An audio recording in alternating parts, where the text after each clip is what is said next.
Hello students, economics class में आज का जो वीडियो है क्लास +2 के स्टूडेंट्स के लिए मैक्रो इकोनॉमिक्स का चैप्टर हम लोग कंटिन्यू कर रहे हैं, हमारा 7th बैंकिंग।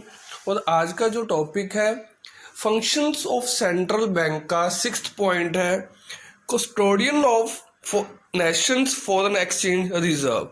कि जो रिजर्व बैंक ऑफ इंडिया है, मतलब हमारे देश का सेंट्रल बैंक है, वो क्या करता है, वो हमारे देश के जो भी फॉरेन एक्सचेंज रिजर्व, मतलब दूसरे देश के साथ जो हम लोग लेन देन करते हैं, जिन करेंसीज का हम यूज करते हैं, मतलब फॉरेन करेंसीज का जो रिजर्व हमारे पास है, उसकी कस्टडी किसके पास है?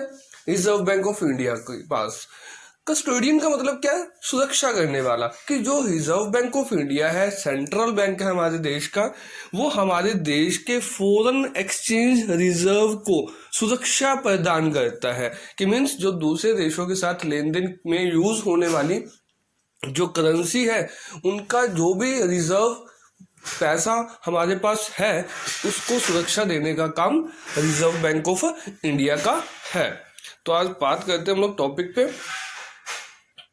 6 फंक्शंस है हमारे सेंट्रल बैंक का। Custodian of nations foreign exchange reserve. The central bank also functions as the custodian of country's foreign exchange reserve.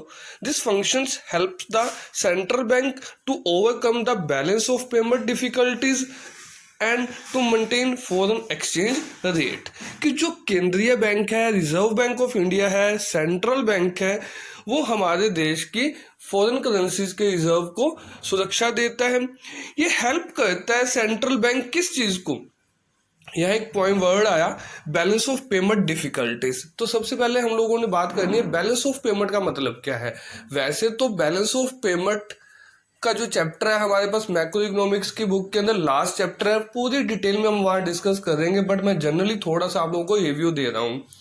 Balance of payment का मतलब क्या है कि एक ऐसा डॉक्यूमेंट जो हमें दूसरे देशों के साथ किए जाने वाले लेन देन का बैलेंस बताता है। कि मीन्स हम लोगों ने दूसरे देशों को पैसा देना है या दूसरे देशों से पैसा लेना है। तो बैलेंस ऑफ पेमेंट का मतलब क्या? भुगतान शेष, कि आप पॉजिटिव है या नेगेटिव है, कि दूसरे देशों से पैसा लेना है या दूसरे देशों को पैसा मीन्स देना है। तो अगर कोई भी डिफिकल्टीज आती है दूसरे देशों को पैसा देने में या दूसरे देशों से पैसा लेने में, तो उस समस्या का भी हम जो समाधान है वो कौन करता है? केंद्रीय बैंक, मतलब रिजर्व बैंक ऑफ इंडिया करता है। और दूसरा काम रिजर्व बैंक ऑफ इंडिया का क्या है कि ये बात तो हमें पता है कि जो दूसरे देशों के साथ हम लोग लेन देन करते हैं, जो करेंसीज हम लोग लेते या देते हैं, उन सबकी वैल्यू सेम नहीं होती। कि अगर हम आज बात करें, $1 के बदले में हमें इंडिया के मान लो 70 रुपीज देने पड़ रहे हैं, तो 70:1 यूनिट ऑफ डॉलर, मतलब हमारे 70 रुपए और दूसरे देश की करेंसीज का 1 यूनिट। तो इस रेट को क्या कहा जाता है? Foreign exchange rate. इसके बाद इस पॉइंट के ऊपर भी हमारे पास एक चैप्टर आएगा फॉरेन एक्सचेंज रेट के ऊपर भी, डिटेल में वहां डिस्कस करेंगे। बट फॉरेन एक्सचेंज रेट का मतलब क्या है? रेशियो बिटवीन टू करेंसीज, कि दो देशों की करेंसीज के बीच का अनुपात। रेशियो क्या है? फॉरेन एक्सचेंज रेट, कि एक देश की करेंसी के बदले में हम कितने रुपए पे करते हैं। तो इस चीज की जो वैल्यू है वो अप डाउन होती रहती है, फ्लैक्चुएशंस आती रहती हैं। तो उसको भी मेंटेन करने का काम किसका है? रिजर्व बैंक ऑफ इंडिया का है। तो reserve bank of India balance of payment की डिफिकल्टीज को भी मेंटेन करता है, दूसरा फॉरेन एक्सचेंज रेट को भी मेंटेन करने में हेल्प करता है। इसके साथ साथ कुछ और भी बातें हैं। पॉइंट है, RBI has the responsibility of removing fluctuations from the exchange rate market and maintaining A competitive and stable exchange rate. कि आरबीआई की जिम्मेवारी बनती है कि जो फ्लक्चुएशंस, जो उतार चढ़ाव किसमें? फॉरेन एक्सचेंज रेट में, मतलब जो अनुपात हमारा और दूसरे देश की करेंसीज का है, अगर उसमें कुछ चेंज आता है तो उसको रिमूव करने का भी काम किसका है, जिम्मेवारी किसकी है, रिजर्व बैंक ऑफ इंडिया की है। वो एक ऐसा फॉरेन एक्सचेंज रेट मेंटेन करता है जिससे सभी देशों को फायदा हो, मतलब हमें भी बाहर से जो चीज़ें खरीदनी है वो सही रेट पे खरीद सके, जो दूसरे देश के लोगों ने हमारे देश से खरीदनी है वो सही रेट पे चीज़ें खरीद सकें।